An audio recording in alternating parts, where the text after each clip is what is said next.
Hi friends, പുതിയ വീഡിയോയിലേക്ക് സ്വാഗതം. ഇന്നത്തെ പുതിയ വീഡിയോ ആണ് ഉരുളക്കിഴങ്ങ് വട. ഉരുളക്കിഴങ്ങ് വട ആവശ്യമായ സാധനം: ഉള്ളി, പച്ചമുളക്, ഇഞ്ചി, വെളുത്തുള്ളി, ഒരല്ലി വെളുത്തുള്ളി, കരിയാപ്പില.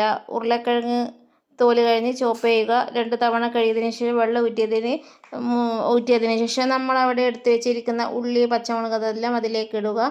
പിന്നെ മഞ്ഞൾപ്പൊടി, മുളക് പൊടി, ആവശ്യത്തിന് ഉപ്പ്. എല്ലാവരും ഈ വീഡിയോ ട്രൈ ചെയ്യുക. കമൻ്റ് ഇടാൻ മറന്നു പോകരുത്. എല്ലാവരും ഞങ്ങളുടെ വീഡിയോ കാണുന്നുണ്ട്, അതിന് വളരെ സന്തോഷം. പക്ഷേ വീഡിയോ കണ്ടിട്ട് ലൈക്ക് ഇടുന്നവർ കുറച്ച് മാത്രമേ ഇടൂ. അങ്ങനെ ചെയ്യരുത്, എല്ലാവരും ലൈക്ക് ഇടണം.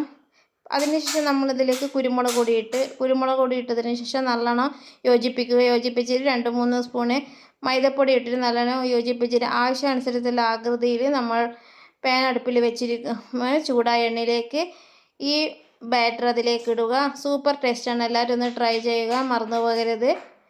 ഒന്നും കൂടിയും പറയുന്നു, കമൻ്റ് ഇടാൻ മറന്നു പോകരുത്, ലൈക്ക് ചെയ്യാൻ മറന്നു പോകരുത്. ബൈ.